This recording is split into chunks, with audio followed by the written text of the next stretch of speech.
Here we are. We're on the set of The Vampire Diaries with Mr. Ian Somerhalder. How are We you, are sir? in a 1920s speakeasy. It's a very sexy new set. It's beautiful new set, man. This is I mean, you can't tell because it's not lit and dressed properly, but it's pretty awesome. So I was actually really bummed I didn't get to be in the 1920s stuff. Well, I was going to ask you. We know we're going back to the 1920s with Stefan, and have you put any thought into sort of what Damon was up to during that decade and a half? Yes. Or decade and a half, century and a half? You know, yeah, Damon was, yeah, absolutely. Stefan was running around ripping Being the Ripper. holes in the Ripper. Joseph Morgan gets so mad when we do that. It's like, what? The Ripper. Damon was in Chicago at the time having a blast, but he kind of stayed away from Stefano. Mm-hmm. Stefan was a little dirty and sloppy, I think. Sloppy. Yeah, he was a little sloppy. So we're coming off of this, really sweet moment between Damon and Elena in the series, in the season finale last year. This kind of goodbye kiss that ended up not being much of a goodbye. Where's Damon at regarding that whole situation? I mean, is he chasing her? I think, oddly enough, I don't know. He's not chasing her. I don't think he's chasing her. I think, in a very strange sense, again, as you know this, he's pissed about what's going on. Mm-hmm. This is not the way he saw his life at all. Now he's stuck in Mystic Falls, taking care of Elena. She's 18, so you figure another 70, 75 years he has to stay in this town and watch her. Now, obviously, she will age and grow up and have a He'll career love her and a forever. family and all that stuff, but he'll have to be there watching her. So. I think out of circumstance, yeah, they're David and Elena.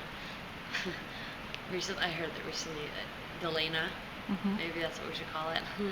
That Delana Just use the word. You're gonna have to cave in and use it. The fans made it, so we're doing all this for the fans. So I'm gonna use their lingo too. Delana have decided to form a truce and team together for the greater good and find Stefan. But they're also finding out about what kind of person Stefan is together. And he's her shoulder to cry on. And he's there for her for the first time. It's kind of weird. It's kind of like the roles have reversed. Damon is becoming more like Stefan and vice versa. And he's rising to the occasion, which is really sweet and nice. The cool thing, it's very compartmentalized. Stefan and Klaus are together with Rebecca. And then Damon and Elena are spending a ton of time together. And I think it's cool. There's a different dynamic. Elena growing up, she's becoming a stronger woman. And she's old enough to vote. And she's old enough to vote. And do plenty of other things. She's old enough to vote. She's old enough to go to war for her country. She's not old enough to buy beer. She's not really old enough for Damon either. She's only 150 years younger than Damon, okay? It's not that big of a deal. Are they roommates? Is she still living in the Salvatore mansion? She's back at Shea Gilbert. Shea Gilbert. It's a shame that she's not at Shea Salvatore, but,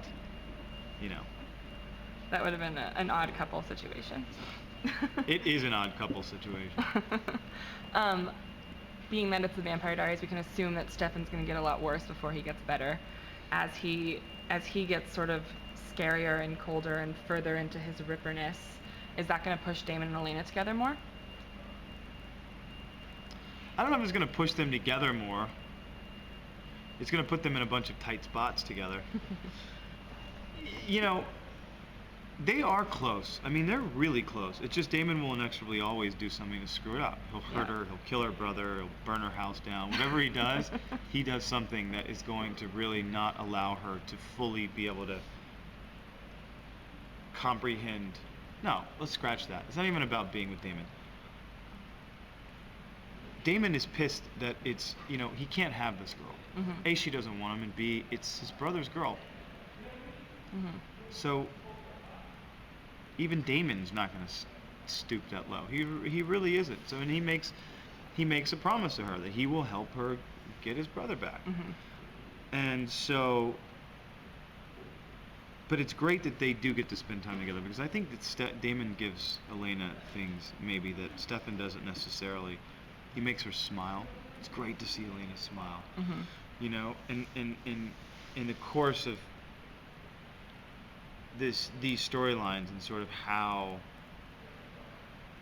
what she's been through, which is a lot. I mean, this girl has seen more in a year of her life, from 17 to 18, especially of the supernatural sons, that anyone has ever seen in their lives.